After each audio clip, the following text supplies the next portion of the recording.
कम तमाम स्टूडेंट्स को MKFM में खुशामदीद कहते हैं। आज हम डिस्कस करने वाले हैं काशी-यूलर इक्वेशन। काशी-यूलर इक्वेशन किस तरह की होती है, इन्हें सॉल्व करने का तरीका क्या है।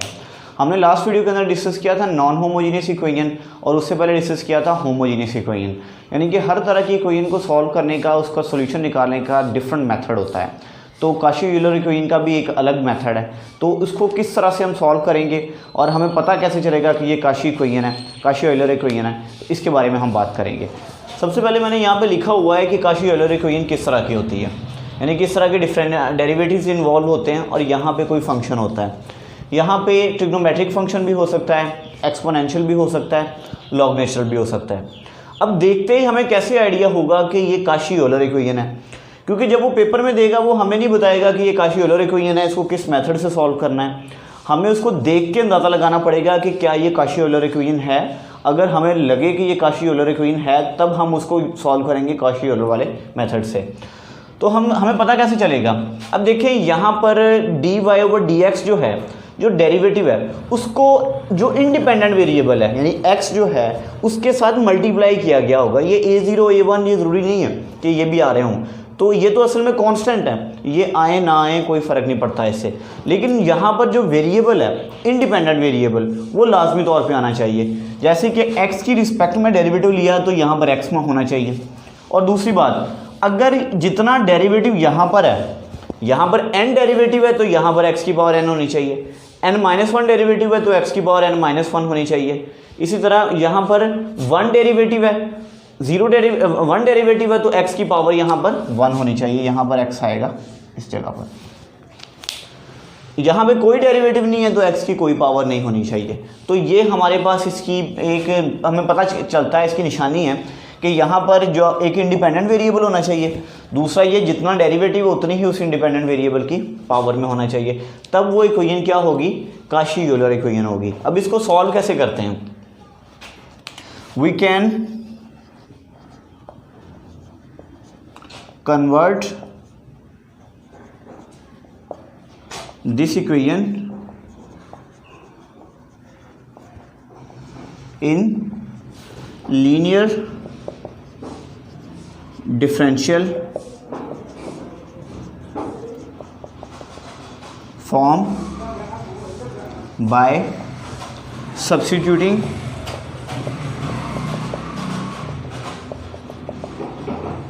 अब इस इक्वेशन को हम लीनियर डिफरेंशियल इक्वेशन किस तरह से बना सकते हैं, जैसे कि हमने पहले पढ़ी हुई हैं इक्वेशंस, किस तरह से बना सकते हैं। अगर हम सब्स्टिट्यूट करें x की जगह पर e की पावर t, इस तरह हमें एक वेरिएबल कंसीडर करना होगा, यानी कि जो इंडिपेंडेंट वेरिएबल है उसको किसके इक्वल कंसीडर करना होगा, e की पावर t में। ये हमारा सबसे पहला स्टेप होगा काशी-यूलर इक्वेशन को सॉल्व करने का। इसके बाद क्या करना है, दोनों तरफ का लॉग नेचुरल ले लें। लॉग नेचुरल लेंगे तो ये क्या आ जाएगा, लॉग नेचुरल एक्सपोनेंशियल से कैंसिल हो जाएगा, अकेला रह जाएगा t, क्योंकि लॉग नेचुरल और एक्सपोनेंशियल दोनों एक दूसरे के उल्ट होते हैं, इसलिए ये दोनों एक दूसरे को कैंसिल आउट कर देंगे, अकेला t बच जाएगा। अब इस इक्वेशन का दोनों तरफ डेरिवेटिव ले लें। लॉग नेचुरल x का डेरिवेटिव आ जाएगा 1/x, that is equal to t का आ जाएगा dt/dx, क्योंकि ये हमने x की रिस्पेक्ट में डेरिवेटिव लिया हुआ है इसका। अब ये आ गया। अब देखिए हमारे पास यहाँ पर dy/dx है, तो हम वैल्यू कैलकुलेट करना चाह रहे हैं dy/dx की या x dy/dx की, तो हमें dy/dx की तरफ पहले आना चाहिए। तो मैं dy/dx को कैलकुलेट करने के लिए क्या करूँगा, dy/dx that is equal to chain rule apply करवाऊँगा। अब चेन रूल किस तरह से अप्लाई करवाते हैं, dy वैसे का वैसे ही ओवर dt से मल्टीप्लाई भी करवा दिया, डिवाइड भी कर दिया और मल्टीप्लाई भी कर दिया। अब dt से ही क्यों मैं मल्टीप्लाई एंड डिवाइड कर रहा हूँ, क्योंकि यहाँ पर हमारे पास dt/dx है, ताकि इसमें dt/dx भी बन जाए, इसलिए हमने dt से मल्टीप्लाई और डिवाइड कर दिया। जो मल्टीप्लाई किया वो यहाँ पर लिखा, जो डिवाइड किया वो इस dx की जगह पर लिख दिया और इस dx को थोड़ा आगे करके लिख दिया।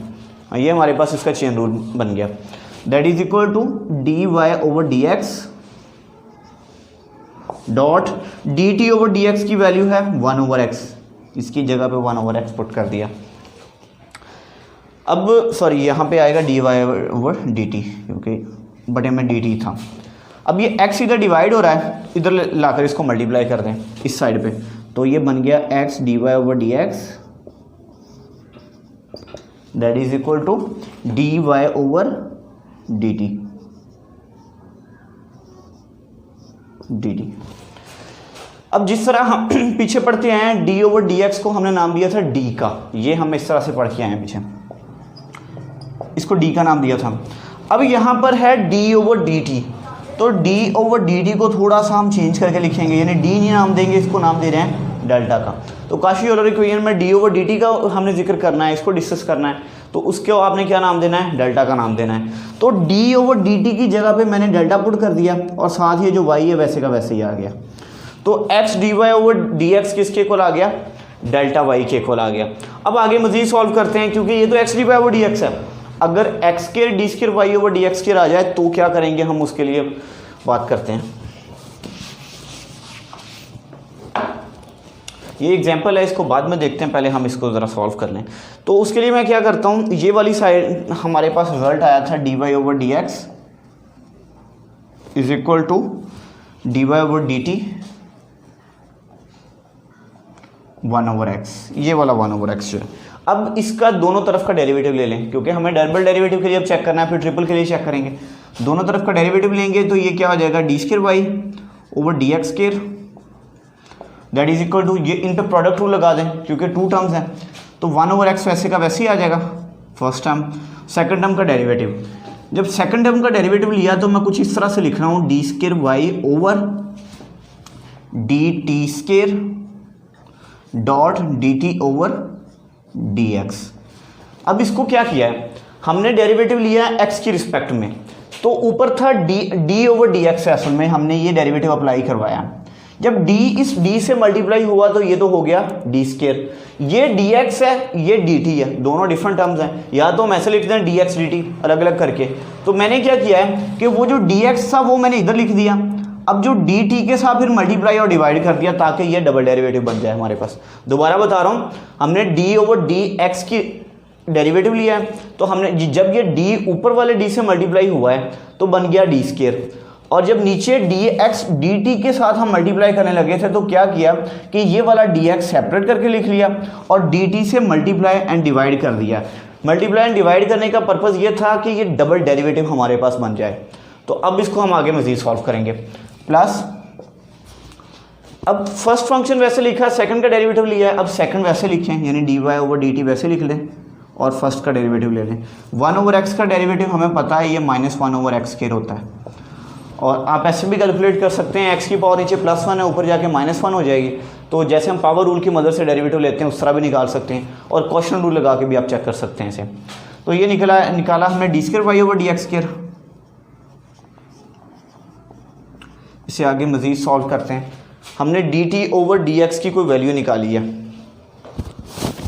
1 over x d square y, 1 over x d square y over d t square, d t over d x की वैल्यू हमने निकाली है 1 ओवर एक्स, वो इसकी जगह पे पुट कर दी, plus minus minus d y over d t dot 1 over x square. 1 over x के साथ मल्टीप्लाई होकर 1 ओवर एक्स स्क्वायर हो जाएगा, और 1 ओवर एक्स स्क्वायर इधर भी होगा और इधर भी है, दोनों में से कॉमन ले लें, तो ये रह गया 1 over x square into d square y over d t square minus d y over d t. ये हम निकाल रहे हैं d square y over d x square. अब ये एक्स स्क्वायर इधर डिवाइड हो रहा है, इस साइड पे आके मल्टीप्लाई हो जाएगा, x square d square y over d x square that is equal to, अब d square over d t square, ये डेल्टा स्क्वायर बन जाएगा, जैसे पहले मैंने बताया था आप लोगों को, जैसे ये डेल्टा बना है, D over d T delta बन गया था, तो D square over d t square क्या बन जाएगा, delta square, minus D over d T बन जाएगा डेल्टा, वाई दोनों में आ रहा है, कॉमन ले लें। अब डेल्टा इधर भी आ रहा है इधर भी आ रहा है, कॉमन ले लें, ये बन गया delta into delta -1 into y. ये वैल्यू निकल आई x square d square y over d x square की। इसी तरह आप निकालेंगे x cube d cube y, x cube d cube y into d x cube की, तो वो आपके पास आ जाएगी delta into delta -1 into delta -2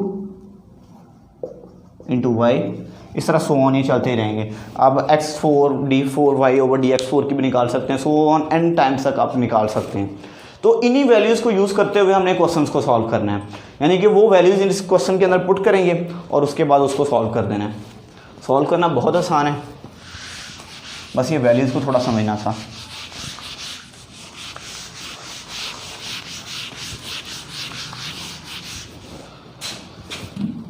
चलिए इसकी एग्जांपल को देखते हैं। X square d square y over d x square plus 7x d y over d x plus 5y is equal to x की पावर 5। सबसे पहला स्टेप मैंने आपको क्या बताया था कि इस तरह की इक्वेशन जो कि कॉशी यूलर इक्वेशन होगी, उसे सॉल्व करने के लिए आपने क्या करना है कि आपने पुट कर देना है x की जगह पर e की पावर t, दोनों तरफ का एक्सपोनेंशियल लेना है, लॉग नेचुरल सॉरी, तो ये बन गया log natural x is equal to T.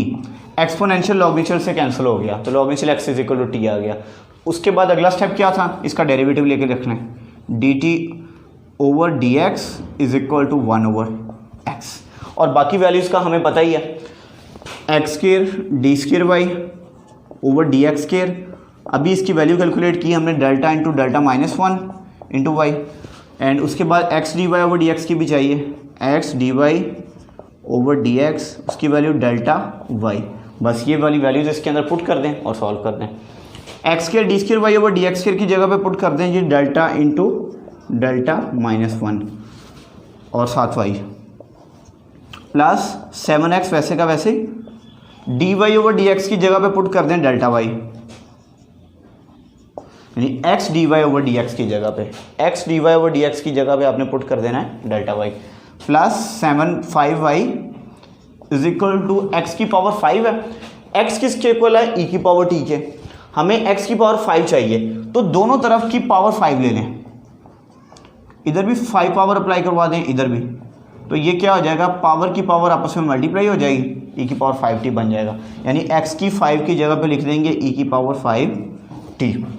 अब इन्हें सिंप्लीफाई कर दें, डेल्टा को अंदर मल्टीप्लाई करें, delta square minus delta, y यहाँ भी है यहाँ भी है यहाँ भी है, मैं ये सब में से कॉमन ले लूँगा, plus 7 delta plus 5 into y is equal to e की पावर 5t, तो delta square plus 6 delta plus 5 into y is equal to e की पावर 5x। अब ये वाली इक्वेशन बन गई है differential equation, linear differential equation, जिसके बारे में हम पीछे बात करते आए हैं। तो इसको हमने सेम वैसे सॉल्व करना है जैसे पहले सॉल्व करते रहे हैं। फ़र्क ये है कि यहाँ पर डेल्टा है, वहाँ पर डी था। सारे का सारा मेथड वही है कि हमने सबसे पहले कम्प्लीमेंट्री फंक्शन निकालना है, फिर पर्टिकुलर इंटीग्रल निकालना है, फिर दोनों का जो सम होगा वो उसका जनरल सोल्यूशन होगा। अब उसकी तरफ आते हैं।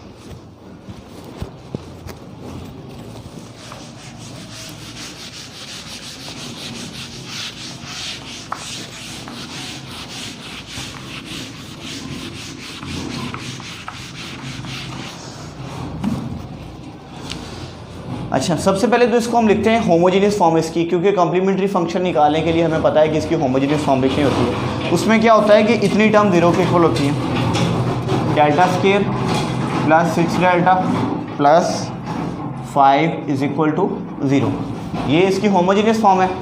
इसके अंदर से हमने कम्प्लीमेंट्री फंक्शन निकालना है। इसके फैक्टर बनाएं तो क्या बन रहे हैं जी, 5 डेल्टा प्लस डेल्टा, 5 डेल्टा को 5 डेल्टा से ऐड करें तो 6 डेल्टा बनता है, इन्हें मल्टीप्लाई करें तो 5 डेल्टा स्क्वायर बनता है, इसलिए ये इसके फैक्टर बन रहे हैं।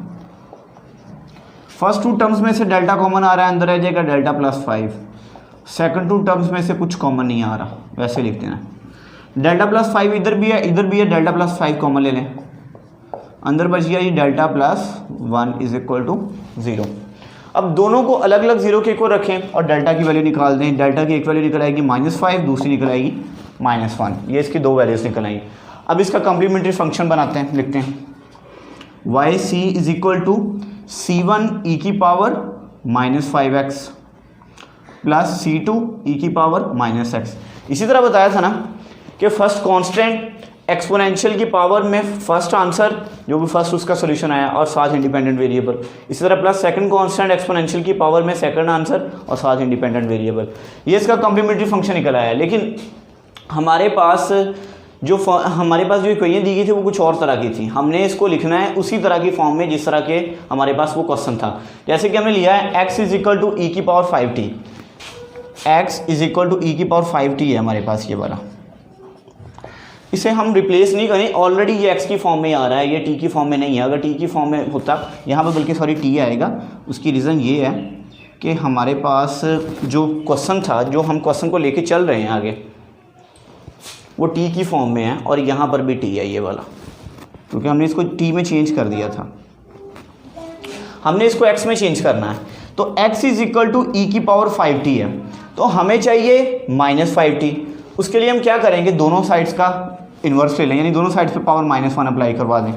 तो e की पावर -5t आ गया x की पावर -1 के, तो इसकी जगह पे पुट कर दें x की पावर, सॉरी यहाँ पे x की पावर 5 भी था, यहाँ पे x की दोनों तरफ माइनस ले लेंगे, तो ये बन जाएगा x की पावर -5 के प्लस c2, और x हमें पता है किसके इक्वल है, e की पावर t के, दोनों तरफ का पावर माइनस अप्लाई करवाएं क्योंकि हमें e की पावर -t की वैल्यू चाहिए, तो ये बन जाएगी x की पावर -1, ये इसका कॉम्प्लीमेंट्री फंक्शन निकल आएगा। अब हम चलते हैं पार्टिकुलर इंटीग्रल की तरफ। पार्टिकुलर इंटीग्रल के लिए क्या करेंगे, हमारे पास वाई पी, ये वाई अपनी जगह पे रहेगा, ये सारी टर्म उधर जाकर डिवाइड हो जाएगी। 1 del square plus 6 del plus 5 is equal to 1 e की पावर 5t। ये वाई अपनी जगह पे रहा, इस सारे को उधर जाके डिवाइड कर दिया। पी लिखने का पर्पज़ ये है कि ये पार्टिकुलर इंटीग्रल है, इस चीज़ को यहाँ पे ये बता रहा है। तो हम देखें एक्सपोनेंशियल की पावर में कितना आ रहा है, 5t, कांस्टेंट कौन सा है 5। तो मैंने क्या बताया था पहले कि डेल्टा की डी की जगह पे 5 पुट करना है, तो यहाँ पे डी नहीं है डेल्टा है, तो हम क्या करेंगे डेल्टा की जगह पे 5 पुट करेंगे और करके देखेंगे क्या इन्फिनिटी, ज़ीरो तो नहीं आ रहा, कि ज़ीरो आ गया बटे में तो इन्फिनिटी आ जाएगा। अगर ज़ीरो आ जाए तो मैंने पहले बताया था कि हमने क्या करना है, तो पहले चेक करते हैं क्या ये ज़ीरो तो नहीं बन रहा। डेल्टा की जगह पे 5 पुट करें, ये हो गया 5 का स्क्वायर 25 प्लस इस डेल्टा की जगह पे 5 पुट किया, 6 5 30 प्लस 5, तो ये ज़ीरो नहीं बन रहा, तो हमें ये ऊपर t के साथ मल्टीप्लाई करके नीचे वाले का डेरिवेटिव नहीं लेना पड़ेगा। पहले x के साथ करते थे, लेकिन यहाँ पर वेरिएबल t है तो t के साथ करेंगे। तो ये बन गया हमारे पास ये 60, 1/60 e की power 5t is equal to 1/60 e की पावर 5t किसके इक्वल है, e की पावर 5t हमने यहाँ पे कैलकुलेट किया है, x इज इक्वल टू था e की पावर t, दोनों की तरफ पावर 5 ले लें तो e की power 5t is equal to x की पावर 5k बन जाएगा। तो यहाँ पर आ जाएगा x की पावर 5, ये इसका पार्टिकुलर इंटीग्रल आ गया।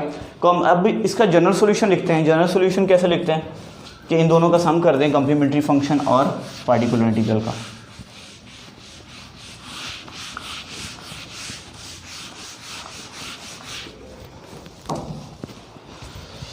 y is equal to y c plus y p. Y c हमारे पास है c1 x की पावर -5 प्लस c2 x की पावर -1 प्लस वाई पी कितना है 1/60 x की पावर 5, ये इसका आंसर है। तो ये हम बात कर रहे थे काशी यूलर इक्वेशन के बारे में। इसी तरह इंशाल्लाह हम नेक्स्ट वीडियो के अंदर इससे अगले टॉपिक के बारे में बात करेंगे। तब तक के लिए खुदा हाफिज़।